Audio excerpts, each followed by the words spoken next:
Hey, Bloom fam. I'm Tay. I'm Tosh. And we are Living the Bloom. We are excited to have a special guest with us today, Mr. James Marshall from Marshall Wealth Management. He has spent decades helping families talk about generational wealth and build generational wealth, and has taught them strategies on how to do that. And we are really excited to have you join us today because we feel like this is a very important topic for Black families in particular in helping build multi-generational wealth. So thank you for joining us today. Thank you for being part of the Bloom fam. Yes, we are so excited. So there are a couple of things we want to talk to you about, right? We want to talk about the financial state of Black women in America. We want to talk about the tips for best positioning ourselves to build wealth in any environment, right? No matter the political climate, no matter, what's going on, how can we do that? And then resources to support that journey, right? And developing that wealth. So before we jump into it, you're from Kentucky. Louisville. Don't just say Kentucky. Okay. Louisville. Right. There's a certain thing, right? Not Bowling Green. I went to school in Bowling Green. You Shout out to did. Bowling Green. All right. Western Kentucky. WKU, baby. Yes.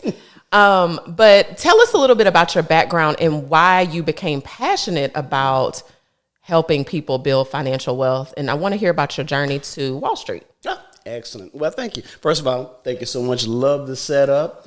You guys are the ultimate professionals. So we try. Very honored to be here today. Well, now, my degree is in architecture. So when I graduated from Western, I had actually done 2 years in the military prior to, because after my junior year, I ran out of money. So I had to go into the Army to get the money to finish school. So after I finished the Army, went to OCS, Officers Canada School, came back to Bowling Green. I was working for a company called Teller Homes. And my job was to redesign their homes into solar homes. So, that was okay, but it was boring for me. So the state hired me as a engineer. Okay. Well, it wasn't really an engineer, it was a draftsman engineer. And my job was to design super elevated curves and highways. And they found out I was the only Black man in the building with a college degree and management experience because I was a drill corporal in the Army. They gave me the first district affirmative action job in the state. Okay. Oh, so you a DEI. I was a DEI. So no one knew what I was supposed to do. Qualified. Right. So no one knew what my job was really. So I would just drive around to sites and make sure they had the right amount of minorities working and blah, blah, blah. So I would go into Louisville all the time and meet with folks. So I got to know a lot of the civic leaders. And the president of the Urban League, Al Williams at the time, said, "Hey, James, Merrill Lynch is looking to bring in African Americans as stockbrokers. They don't have any." I said, okay. So I went down for an interview, 4-hour interview, and they offered me a job as stockbroker trainee. That was in 1988. Wow. And never looked back. So I went from Merrill Lynch, moved to Washington, D.C., worked for New York Life for about 3 years, came back to Louisville, was working with MetLife for about 2 years. And then one day I was going to my office in MetLife, and I kept seeing these guys get out of really nice cars and really nice suits going up to the second floor. I said, who are these people on the second floor? So one day I went up there, and this company called IDS, and that was American Express. So they hired me there as a financial advisor. I stayed there for 10 years, learned about comprehensive financial planning and the whole 9 yards, got all the licenses that you needed to be Series 7, 63, 65, 22. And from there, I started my own firm, Marshall Capital Management Group, which later became Marshall Wealth Management. Oh, wow. So that's been, 37 years ago, 36 years ago? And here I am. Now, the problem, you asked about why in our community. Even when I was at American Express, and I was the only advisor there, only Black advisor in the whole firm, I realized they were not servicing our community. So I started doing workshops, started doing TV shows. I was the money doctor for one of the local channels. And I tried to get the white advisors at American Express to go in with me to do a organized campaign. Nobody wanted to do it. As a matter of fact, the management would say, "James, you're spending too much time in the Black community." Really? Sound familiar to me. Really? Merrill Lynch said to me, "You're spending too much time in the Black community." New York Life said to me, "You're spending too much time in the Black community." It was a theme. They felt like there was no money in our communities. Therefore, they didn't need to educate our community about building wealth. Not only that we didn't have the money, but they may not have even been interested in us getting the money. Right. Because it's all about the money. It's all about the bottom line for them. They didn't have the time to put into cultivating that market. So. Yeah. So when you were at Merrill Lynch and American Express, what did you learn there? Even though they weren't supporting your initiatives, the things that you thought were important, what things did you learn and take from there that have helped position you for success in your own business? Oh, it was invaluable. I mean, it was, I wouldn't have done it differently, especially with Merrill Lynch. Well, Merrill Lynch, I was a stockbroker. So basically, you're doing nothing but making calls to strangers, and selling them stocks over the phone. Over the phone. Oh, it wasn't digital. It wasn't digital. Matter of fact, back then, you were still sticking the sales stickers in a tube and shooting it down the hall. Oh, You'd have Quotrons on your desk and you typing in information on the stock. It was like ancient. Jante, I don't know if you remember, but this was probably like our 11th grade year in high school. They did career day, and I wanted to be a stockbroker for some reason. And I went and sat in Sugar Land at Merrill Lynch. I sat with a stockbroker.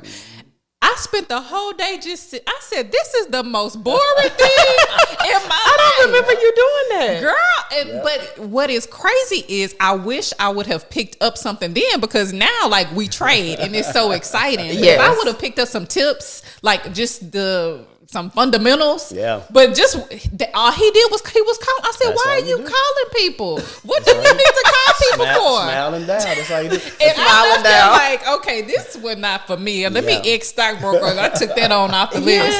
Yes. Well, people think it's like the trading floor on Yes, people. and that's what I was But it's thinking. not a trading floor. You're just sitting there calling people, selling them stocks. Wow. Okay. I did not realize that. Yeah. Okay. But I learned how to deal with the public, how to cold call, how to analyze stocks. But then I really learned a lot at American Express. They were a company that, let me take that back. I learned the most at New York Life in D.C. Okay. New York Life is probably the best training company there is, but it was also cold calling. I mean, it was in Washington, D.C., who I knew no one. So I would start at one end of Georgia Avenue, walk all the way up to the end, knocking on every business that I came across, just trying to sell disability income insurance or key man insurance. A lot of no's. So the main thing I remember learning is it takes 7 no's to get to a yes. Don't ever give up. Don't give up. Okay. I think the cool thing about the question Jante asked is that a lot of people want to be an entrepreneur and they want to just quit their job. And I'm like, no, what is it that you can learn from your current job? You have to learn how to run a business, right? And there are a lot of things day to day that you could be picking up, good or bad. But the main thing is learning how to run a business by observing what your current company can help you with your entrepreneurship journey. It's called Intreprenuership. You can be at the company and still have a business with Absolutely. I like that. Entrepreneurship. That's a good. I like that phrase. I didn't make that up, good. although I wish I had. No, but still, I have never heard that phrase. That's good. That's good. So the other thing is you, what is your clientele? Like who is your clientele primarily made up of? I know you support the Organization of Black Nurses. Is that correct? Okay. Is most of your clientele African American? Well, this is going to shock you because it shocks everyone. Okay. Now, I'm a member of the $1 Million Roundtable, which means I'm in the top 3% of financial professionals in the world. Oh. Now, keep in mind, with that level of success, 99.8% of my clients are Black. 80% are women. Really? 80% women. 80% of my top net worth clients, those who have over $10 million, now they're men. Yes. And most of them own businesses. A few doctors, a lot of car dealership owners. But I only market to my community. All of my marketing goes towards the Black community. And which is why a lot of the companies were impatient with me, because it took me longer to get to a level of production that they wanted me. Because, there's money in our community, but you really got to cultivate it. You really got to dig in the dirt and you got to work at it. Yeah. And it may take you 5 years for a family to come around and invest money with you. Let me give you an example. I take on a lot of pro bono clients, people who have no money. They just want to learn about budgeting. So I was working with this one family and just teaching them how to budget their money. They referred this family to me who had just won $10 million in the lottery. Yeah. Okay. Yeah. And you're just teaching them to budget, and they're like, oh, wait, help this person. You just never know how God is going to bless you. You just got to stay in there and do what's right. I love that. I love that. I love to also hear that 80% is Black women. Yeah, the interesting part though that I want to know more about, you said the $10 million clients are mostly men. Mm-hmm. So the 80% that are women, where do they fall like as far as income range? Oh, good question. Now, women, let me ask you this, and you can probably, I'm going to ask you to Google it. Mm-hmm. Google net worth of Black women. Mm-hmm. It's like, isn't it like less than $50,000? You're going to be shocked. I think it's last time we looked like $42,000. Just check it out. But now, Black women are better investors than men, first of all, because you guys believe in the process. You want to get from point A to point B. Men want me to call them with a hot stock that's going to double in 2 days. Right. So that's the issue. Now, Black women have more professional jobs. They have higher income. So therefore, they're a good prospect, but they don't always have a lot of net worth because they're supporting their family. That part. Right? And in our community, the reason why we are slower to build wealth is because we are supporting our extended family. Yes. You know, we're helping out our cousin or our sister or our brother or our 40-year-old child. So we may build up wealth, but then it goes down. Yeah. But so Black women, whereas they have a average net worth, average of less than $10. Yeah, this says in 2023, the net worth of Black women was $1,200. Yeah. In different, I would say always look at the Urban League report because it gives you better numbers. Okay. But it's crazy. It's low. That's crazy. Yeah. And that's why I'm in this business, because we continually come in last. Hispanics have passed us in terms of average net worth per family. Asians are past us. But is a huge gap because whereas we have more wealth than we used to have, but we're not transferring the wealth. Right. And the type of wealth we have tends to be in our homes. Yeah. And Black folk love to invest in real estate. And, you know, real estate is all right and everything, but it should not be more than 20% of your assets because it's illiquid. Right. Unless you are a professional real estate investor. Yeah. Right. You need to have other asset classes to build. Yeah. Yes. And people think that they can, once they pass, it's like, oh, you can have my kids will have my house, but you got to sell it. It's not liquid. And it's another headache. And it's taxes associated with it's a headache for the people who have to live and deal with what's left if you're just banking on your home being like an insurance policy for your family. Right. So you mentioned budgeting is one area where you help families. How do you get them to start? Because I think that's really the first critical. When you tell me, I feel like that's one of the first critical steps in wealth building is understanding what is coming in and what is going out. And budgeting is part of that. How do you get families to start budgeting? Absolutely. It's the foundation. I like to use the analogy of getting dressed. You know, sooner or later, you have to stand in the mirror naked. With all the bumps and rolls, whatever, and see where you really are. First thing is the assessment. Yeah. I like to tell clients to do a 30-day diary of their spending. Where do you need to trim that fat? Where do you need to trim? That you see it in the mirror. Now, you guys don't remember because y'all youngsters. Well, it used to be a time you ride your bicycle and you get a flat tire, right? And you had to fix that flat tire.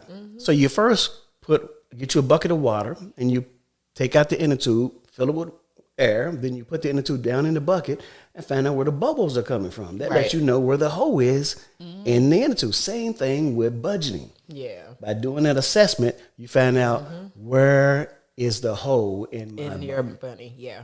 Where am I overspending? And you find that usually you're overspending and eating out. That is entertainment. That's me. And lately, and then the average expense for women is $150 a month for personal care. I've seen that number go up over the last 6 years. Because now you can't. 150 is one hair wash. A lot of women go to the hair salon every week. But until you sit down and really assess how much you're spending, you don't know, and it'll shock you. Yeah, it'll shock you. Yeah. So it's like the dog on the porch that keeps howling because it's sitting on a nail, and the man says, "Why does he do that? Because it ain't hurting him enough yet." You're not going to start budgeting until you get tired of always coming up short at the end of the month. Yeah. Then you start budgeting, because until you budget, It's reactive instead of being proactive, right? But I feel like sometimes Black people feel like living in that struggle is their destiny. You know, some people don't get it because they're like, well, I saw my mama struggle. I saw my grandmother struggle. This is what I'm meant to. This is my destiny to struggle. And that's a whole nother, maybe that's a whole nother different topic. But getting that light bulb to say, I can do something different. It's me. All I have to do is take one action to do something different and change the trajectory of my life. That's hard to get through some people's head too. And unfortunately, there's a lot of truth to that. But it's the 80-20 rule. 20% of the people have 80% of the wealth. So if you got 10 people in the room, 2 of those people are going to be doing what they need to do to build wealth. That other 8 is going to be just kind of living trifling, if you will. Yeah. Right. Just going day by day. Day by day. Living in the basement saying, look here, it's cold down here and it's damp, but we made a little fire in the corner, so it's not so bad. So, right? Yeah. Right. While you constantly trying to climb up those broken steps. It's the 20% of doing. Yeah. So, you know, they come around. You just got to stay with them. Yeah. So one thing that we've been hearing on the news over the last, couple weeks, right, is DE&I and people are concerned about the current administration, particularly people of color. And how do you advise in this political climate, or in any climate, political, no matter who's in power, how do you advise your clients? Does your advice change based on who's in power or not? No and yes. Okay. Historically speaking, a lot of people think that the Republicans are going to be better for the stock market because they're about greed and blah, blah, blah. But historically, that's not true. Historically, it's the Democrats that when they're in office, the market does better because of certainty. The Republicans bring about a lot of uncertainty. And their plans and their objectives are towards a small group of people. So in this case, it's a little bit different. I would say what I am saying to clients right now is don't panic, don't overreact, but don't invest right now because we are going to see a pretty good drop in the market probably around April. It doesn't take long before mistakes are made, and we're already starting to see them. There's a saying in the market, sell in May and go away. That's going to really be true this year. So you want to hold your position that you have in the blue chip stocks that are paying dividends, but be prepared to take some of the profit off the table. But more importantly, keep your powder dry. I'm saying to clients, maintain your cash reserves, a good level of cash reserves. So when something does pop off, you don't have to sell investments to deal with it when you're ready. Yes, I like that. Okay. And so what are some strategies, like your top 3 strategies? You've talked about budgeting. I presume that's one of your big strategies, right, for building wealth. What other strategies, and particularly for Black women, does it change or is it consistent across the board? It's consistent across the board, and it depends on how much net worth you have. But I would say first, budgeting, because the budgeting tells you what your cash reserves are. Now, this is the boring stuff.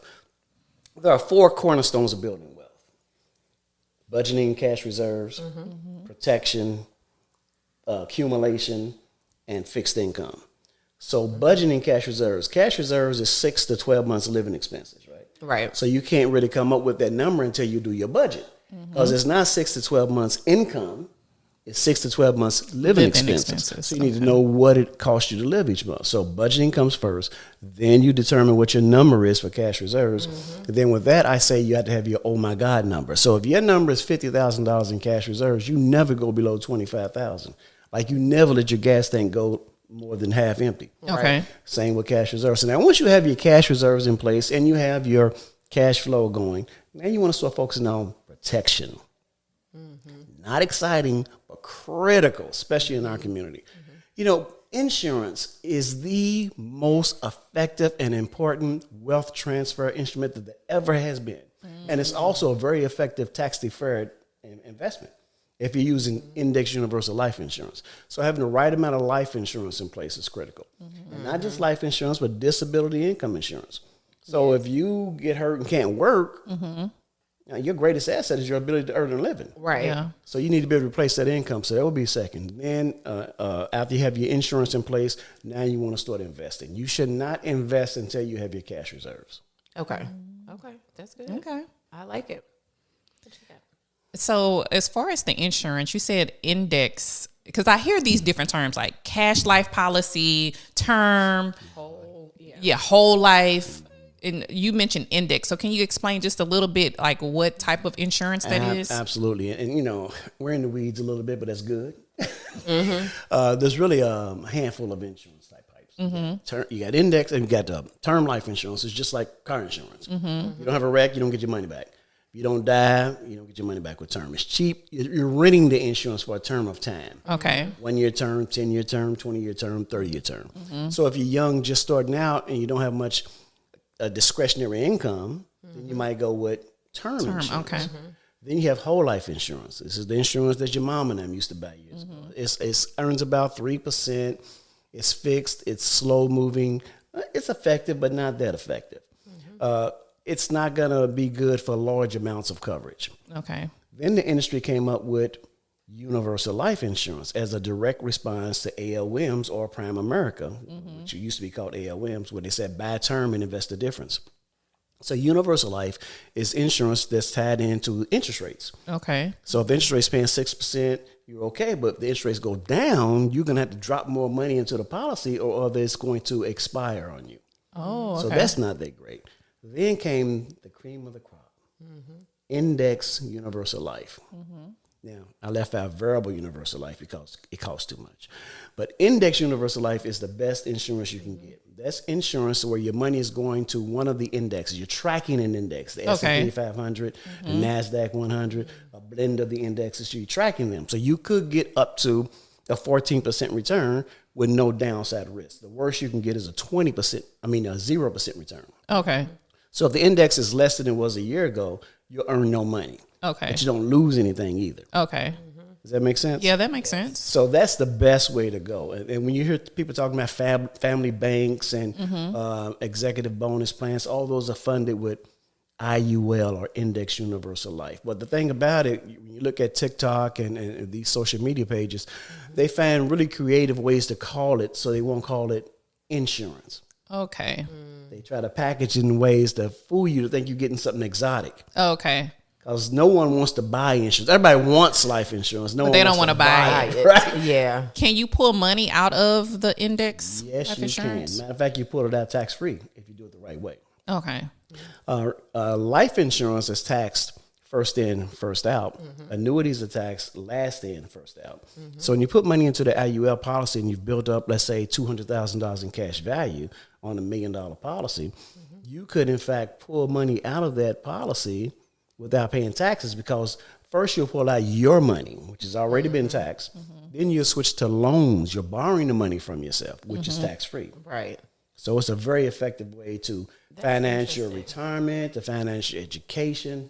Yeah, that's cool. So do you have different strategies for clients at different age groups? So like if you have a client that's 20 years old, I would guess that client, they might have more aggressive strategy versus someone who might be 40 versus someone that's 60. Absolutely. Are there different strategies amongst those different age groups? Absolutely. Younger people can take on more risk because they have more time to recuperate from a loss. Older people, when you become 5 years away from retirement, you want to start pulling back on your equity exposure. Equity is ownership. Okay. So if you own shares in Verizon or JP Morgan or Apple, that's equity. So as you get closer to retirement, you want to start buying bonds or something a little less aggressive. Less risky? Okay. And when you're young, you want that aggressive position because you have time for that money to accumulate. Compound on the interest. Compounding interest is the most amazing concept ever around. You take a penny, you save a penny every day for 30 days. At the end of the 30th day, you got close to $5 million.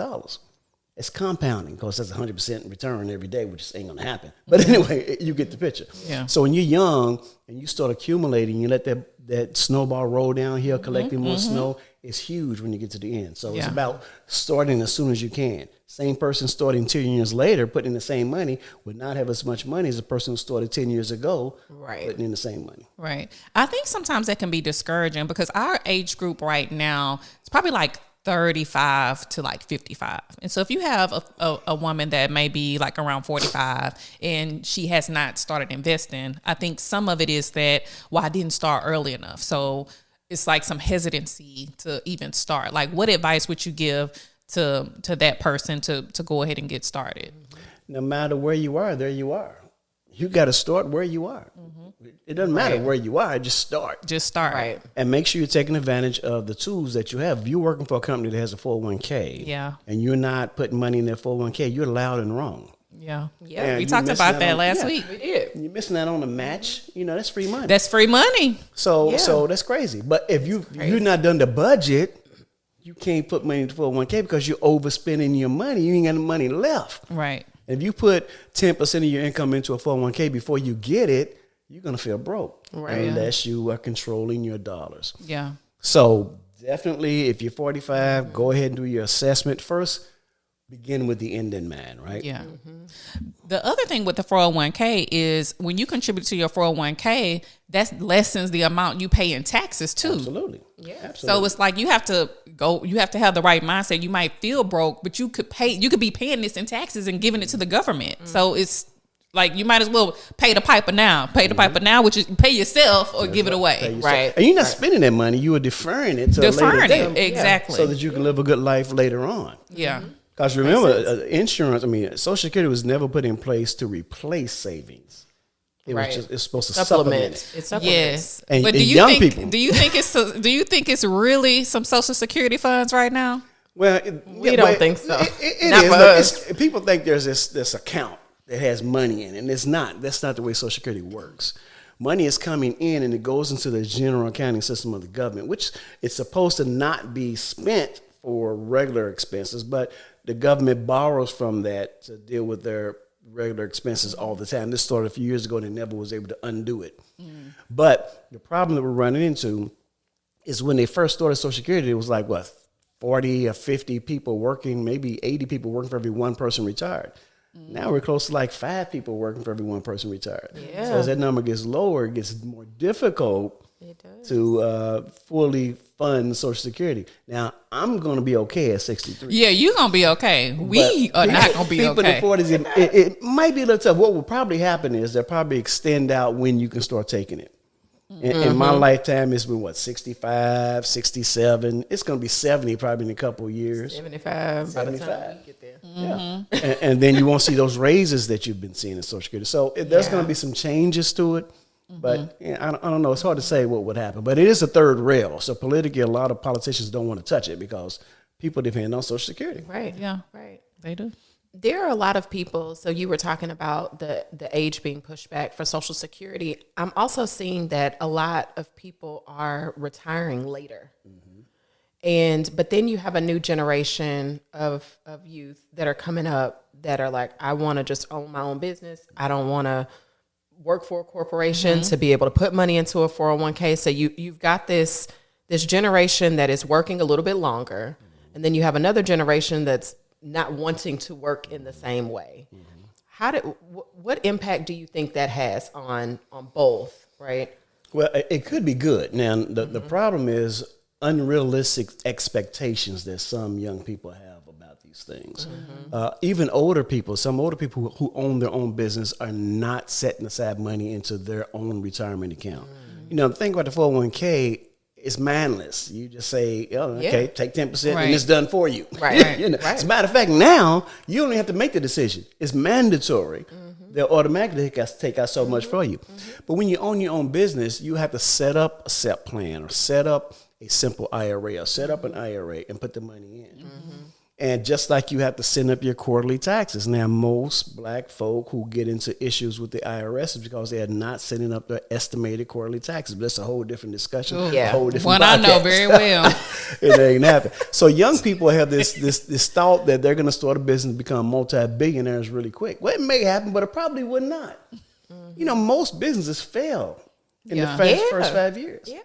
A very small percentage are still around 10 years later. Yeah. And and to me, it's like just maybe not your first business. You just have to keep at it. You have to keep at it. But the tax thing is really critical because my husband is a truck driver. So I feel both subjects, the IRA and the taxes. And it's like sometimes people don't even have the right mindset to to really truly be an entrepreneur. And I'm not saying it about my husband. I'm just saying in general, especially the younger generation, people who work for themselves, they don't really have the right blueprint or the tools to understand what the expectations are. Yes. Right.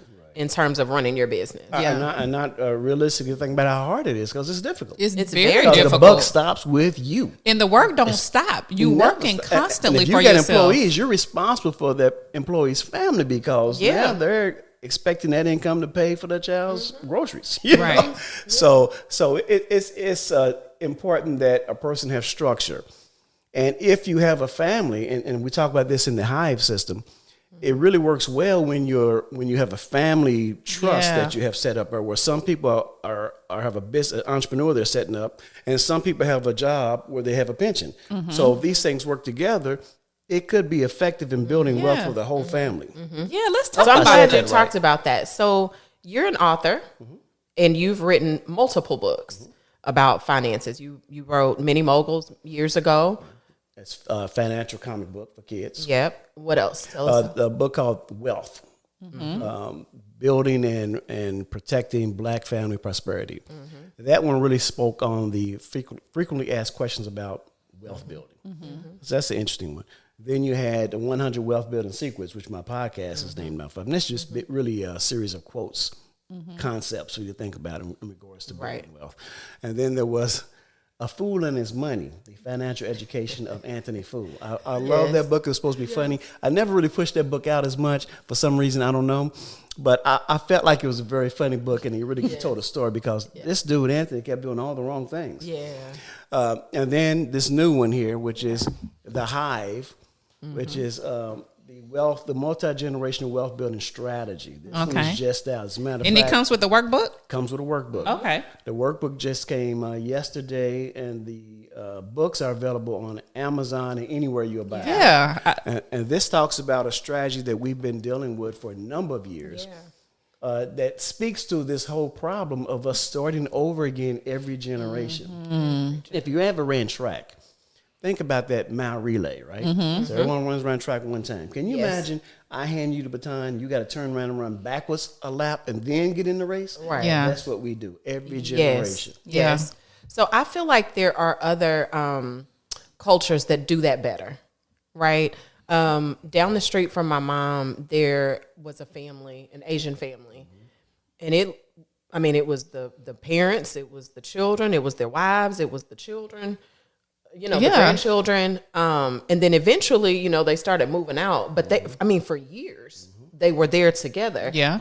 And all of them were leaving and going to work. It wasn't like they were sitting at home. And we were like, that's amazing, right? For them to be able to presumably grow their money and then position themselves for, long-term wealth.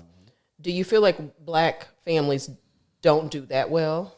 Yeah, I would like to say that I came up with the concept of the Hive all by myself. I came up with the name, but the concept has been around for years. And Asians do it more than anyone else. They're more effective at it than most other groups.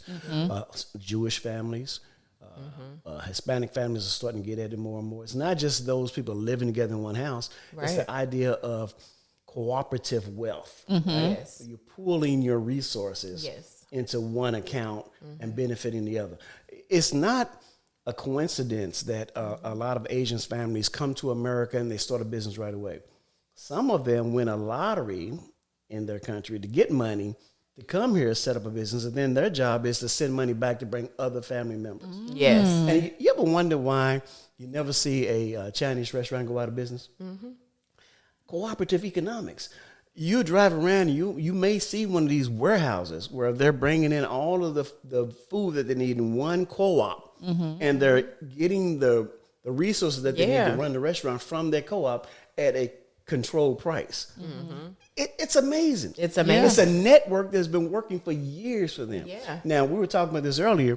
It's not that we've never done this, because we used to when we had to. Right. Before affirmative action, before Reconstruction, or doing Reconstruction, Yes. we were more connected because we had to be. Yeah. Right. And we had banks in our community because we had to have them. Right. So we had to get back to that way of thinking. That was Tulsa. We had Absolutely. businesses, Atlanta, other cities where that was, we had, Rosewood. We had everything, right? So what would be, what was your favorite part of the book, The Hive? So I did read your book. And I actually enjoyed it because I love the whole concept. You're not just saying that because I'm on your show, right? No. if I didn't like it, I wouldn't say I like it. But I love the concept of Black families pooling their resource together and coming together to continue to build the generational wealth. Because the discussions that Jonte and I had was her and I, we can try to do everything we can to create wealth for our family. But how do we build it? How do we make sure our kids don't drop the baton, if you will? Right. And that's the hard part. So I love the entire concept. And what I guess the first question I want to ask, what's the easiest way to get started with the Hive? Because I love how you go through, it's like a company. You kind of set the foundation for the Hive to be ran like a company with governance. So everyone knows exactly what to do. But if there was like a smaller scale or a smaller family, how would you recommend a family to implement this on a smaller scale to just get started? Excellent question. Now look, I'm not naive in the sense that I think this would be easy in our community, because it's not. And one of the lines I write in the A Fool and His Money, he says, listen, I'm from the Wilson family. I don't trust my family with my liquor, let alone my money, right? So we are not trusting. We are not trusting in a lot of ways. We don't want to share what we have in total. We're secretive about what we do have. Hey, half the time we ain't like each other. Right. But Mary, in the book of The Hive, talks about, listen, I've had this will that my great-great-grandfather did. I've had it for years, and I've not done anything with it, but this year is going to be different. It takes one person. Patriarch, matriarch, or just someone who wants to get everyone going. One person that can pull everyone together. Begin with the end in mind. Yeah. Think about what you want. Visualize that life. You visualize an estate on 10 acres or 20 acres that the whole family can own, that can be in a trust, and you go from there. Then you get those like-minded people. You start making a list of them in the workbook. Who is in the Hive? Who's in your Hive? That's the nurse. Who's in your Hive? And it doesn't have to be family. It can be friends. Because we've talked about that. Yeah. Like investing stuff People together. want to put in the work. We want to do the commitment. But like with an investment club at church, you cannot count on that investment club or your Hive to make you wealthy. You have to have your own financial plan before you do a family financial plan. Yeah. You have to have your own investment account before you start investing in it. Because Junebug be like, hey, can I get that $250 that I last week? Let me go and get that back. I need to pay something. Why do I call my cousin? One of my cousins Junebug too. Shout out to Corey. I did the church because, look, I gave y'all $50 last week, and it's still worth $50. I need that money. Yeah. So you have to make sure you have the right people in mind. And then it's a work. You got to keep working at it. Yeah. But even if there are people in your family that you do trust, your extended family you trust, I think part of it is just the lack of knowledge and understanding about how it should work. And I think one of the things that we keep trying to promote on this show is just gaining the knowledge, right? Because you talk about cooperatives and people are like, what is that? How do you do that? How would we pool money? How do you create governance? What does that look like? A lot of it is, there could be a trust issue, but some of it is just we don't know. And so I encourage people to get the Hive, read that, learn about it. Or listen to it because it's on audio. Or listen, which she listened to it. Because I think that's the critical issue for our community in particular is just get the knowledge.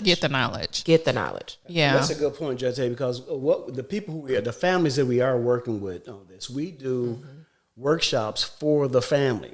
Right. Oftentimes people don't want to come to a workshop somewhere else because they don't want people to know what they don't know. Yeah. So when you do a workshop just for the family, right, people are more freer to talk about, I don't understand that. Okay, I get it now. And plus you can spend more time really taking in the information. So we do a lot of Zoom workshops just for a family. It usually is one of those people in the family is already a client. And we educate them so they know what they need to be doing to build wealth. Yes. That's what I wanted to know. Do you have any successful stories that you could share of families who've implemented this and now it's on the horizon for them to reap the fruit of implementing this process. I would like to say that we have a family that's already gone full circle on this, but we don't, because it's relatively new. We do have families that are starting the process. Okay. And I will tell you, it's a challenge. It's a challenge. And we do have one family that is really doing well with it. And they have land in Mississippi, and they're working well together. And they are they've already set up a family bank. Okay. And in that family bank, they've already financed one of the family member's child's education. Wow. That's good. So it can work. That's amazing. But the key thing about the Hive, what you got to remember, if you remember anything else I say, it's funded with life insurance. Okay. Let's say the three of us is in the Hive. One of the obligations is the Hive must own $1 million policy on each of us. Yes. Okay. Right? So who pays the premium for that $1 million policy? We put money into the Hive based on our income level. Right? If you're making $1 million a year and I'm making $5 million a year, I got to make more. Yeah. Well, you're the man. Yeah, See, the men make more money. Nah, I ain't saying that. You said, I'm just saying. all right, now, I don't want no trouble. So we put the percentage, it might be like 5% of our income into that Hive. Now that Hive is paying the premium for the life insurance policy. Yeah. The Hive is the beneficiary of the life insurance policy, and the Hive owns the life insurance policy. We are the insured people. Yeah. So when we die, that money goes to the Hive, and that's how we really build You keep serious doing money it. in it. And it may take 10, 15, 20 years before it really realizes its true potential. Right. But we got to stick with it. Right. Yeah. I'm going to look into the index life insurance that you talked about, because my husband and I, for about 7 or 8 years, had a term life insurance policy in excess of $1 million. And when we got a person to look at it and see, they were like, that didn't make sense based on the assets that we had at the time. And so we canceled the policy. But my husband was like, wait, why did we cancel that wasn't a good move. Why did we cancel the policy? And so I was like, well, we talked through all the different things and the assets that we had. And so I wish we would have, explored other opportunities or other options at the time. And never, ever, ever cancel the policy until you replace it first. Yes. Because life insurance sometimes can be hard to get. Yes. Yeah. You don't know when you're going to have a health situation. Yeah. It disqualifies you. Yeah. So if you have a $2 million term policy and you realize that, okay, this is probably not the best product for me, get something else first and then consider dropping the other one. Don't have any gap in there. Right. And when you have a lot of assets, you need to be aware of the estate tax, right? Yeah. We get in the weeds again, but you get to a point where you have $15, $20 million in assets and you die, no big deal. But when the second spouse dies, that's when the estate tax is. Right. And you got 9 months to pay that bad boy. Right. So you're talking about what, 50% of everything over $10 million, and it changes all the time. It changes, yeah. But so that's $10 million, that's $5 million in estate taxes. yeah. Yeah. And sometimes people have to sell real estate or do all kinds of stuff to pay that tax. Right. Life insurance is the most effective way to pay estate taxes. And that's usually held in an irrevocable life insurance trust. Yes. That is based on the second person's death. Right. Survivor death. So, but that's advanced thinking there. Yeah. But it's important to know these things. Yes. Yeah. So I'm learning more. Yeah. So, And even the concept of estate planning, which these are concepts that we as the Black community definitely need to start understanding, because like putting your home in a trust, exactly, right? To avoid some of those things. What are trusts? What is a trust? How does a trust work? Yeah. There are all kinds of trusts. As an attorney, Yes, you know. I know. So, basic is revocable trust. Okay, you can change it. It's all cool. Yeah. Then you got what we talk about is a dynasty trust, which is a very effective way for multiple generational wealth building. The language that you put into the trust restricts people from pulling money out that they should not be pulling out from the trust. It may say, okay, you can only spend the interest that the trust earns. Therefore, the principal continues to be maintained. Because the problem is when people deplete the trust down, it's gone. It's gone. Rockefellers still have money. Yeah. The Kennedys still have money. Yes. It's because of trust. And it's not because of the investments. It's about the life insurance that they held in the trust as well. Yes. Okay. Well, yeah. I made a wrong move. It's all right. But That's okay. You still here. I know. You got I know, but I chance realized to- it after the fact, because you're talking and it's people that are educated, or you think you're being educated and the replacing, that conversation didn't come up, right? It was like, well, this, you have this, and this, you're paying for this other thing that in 20, 30 years, if you're still living, which based on your life, expectancy and your family's life, you don't get anything in return. So you're like, well, why would I do that? I invest in the stock market. Let me just put that money into that. Yeah. Get the returns there was my thought process, which I am doing, right? So but that's happening. You're thinking about it. So you have a strategy. Yeah. The big thing about term life insurance, if I can say this, is less than 3% of term life insurance policies pay a death benefit. And why is that? Because you get to a point where it's too expensive to maintain it. Right. So if you got a 10-year term policy that you're paying $200 a month for, in the 11th year, that premium cost goes up to maybe $800 a month. Yeah. And you can't afford it anymore, so you drop it. So it doesn't pay. Right. So that's the problem with term life. But let's say you guys had a business together, and you're partners, and you don't want to be in business with her husband. She want to be in business with your husband. Right. So you have a buy-sell agreement, right? Was funded with life insurance. Yeah. And that's usually almost always funded with term life insurance. Okay. Now you die. The company has $1 million or $2 million or whatever you guys value the business at that can pay for her share of pay for your shares of the stock, so that now you can buy out her husband and take on the whole business. Right. Okay, we really need to consider that. Talk about that, yeah. But a lot of black businesses don't think about that, and and it could be 5 owners. You have 10 different policies. But buy-sell agreements are extremely effective at making sure that you don't have any nastiness when someone in the family dies. That's good. We can do that. Yeah. I like it. Okay. So we really appreciate you for being here. You have any like... No, where can the people find you, Mr. James? Well, you can always go to my website, marshallyourmoney.com. Okay. marshallyourmoney.com. On that site, you're going to see all my podcasts, my YouTube channel. We have a channel called Conversations with a Millionaire, which is really exciting. Oh, yeah. Okay. So make sure you check that out. Our newsletters. And then you can also find information about the book on the site as well. Okay. You can set up a complimentary consultation through that site. No cost to you. We can sit down and look at your situation, find out what you want to accomplish. And I'll let you know whether or not it's feasible for you to move forward with comprehensive financial plan, because it's not for everybody. Right. Some people just need to learn how to do a budget. But if you're serious about building wealth, then a financial plan is the first thing you do. Yeah. You must have a financial plan. And before we go, what do you think the most beneficial reason a person should have a financial planner is, just in general? Have a planner, accountability. Okay. That's the most important. Yesterday, I think I was in the office at about 7 o'clock because I had 3 different conference calls with clients. And with me, I'll spend as much time because they're like family members.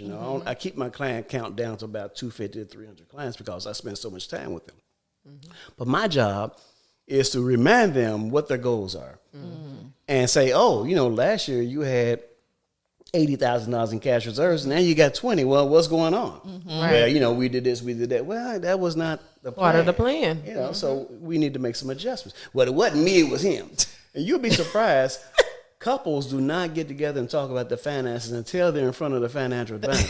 It never comes up. They just go with their lives. And you don't even know that the other person's picked up $10,000 in credit card debt you know about. Right.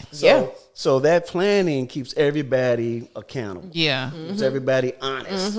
It does. It works. It I really become does. the enemy when I call you out because, it's funny because my husband and I, on Sunday, we have a meeting to talk about finances. And he's always like, oh, okay, I guess we need to, yes, come on, let's do this, right? But he obliges, right? And so we do, just so we know what's happening and what's going on and make decisions, jointly. Put you guys in the top 1% because it doesn't happen.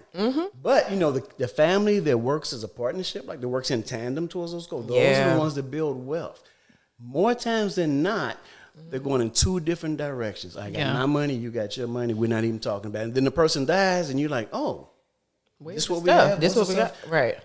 Right. Yeah. So I would say to you, the biggest thing is accountability, having someone that can coach you or be a partner with you towards reaching your goals, and remind you of what your obligation was towards building those goals. Yeah. Yeah, I love it. It's been good. You are awesome. Yes, thank you so much. much for your time, sharing your wisdom.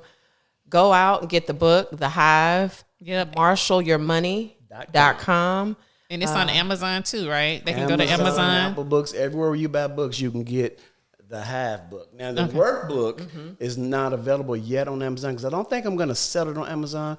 We're going to do it as maybe as a giveaway on our email sites. I'll wait and see. First, I had to get them to my clients, so that's top priority. So we'll wait and see. But I think if you get the book, you need to have the workbook to really put it into practice. This is awesome. Yes. Well, thank you. Thank you, appreciate Mr. Marshall. Thank you so much for letting me come And back we and will give my invite story. you back. Anytime. Yeah. All Because right. next time we need to talk about how do you analyze a stock. Oh, yes. We got to So have this you is back. this Yes. is our love language. Yeah. Every day. We sit Did you look at the chart And and I'm see? going to leave this here with you. Now, what stock, and I like ETFs right now, exchange traded funds. Yep. I'm going to give you this ETF to think about in Okay. this Trump administration. Okay. PPA. PPA. We have not PPA. invested in PPA. That's an aerospace and defense ETF. Okay. Yeah. PPA. Because it's And going to be a war. Bombs are flying all over the world. Yeah. Yes. Somebody's making them. Somebody's making money off of them, right? Yeah. So think Yeah. about that one. PPA. Okay. PPA. PPA. We like it.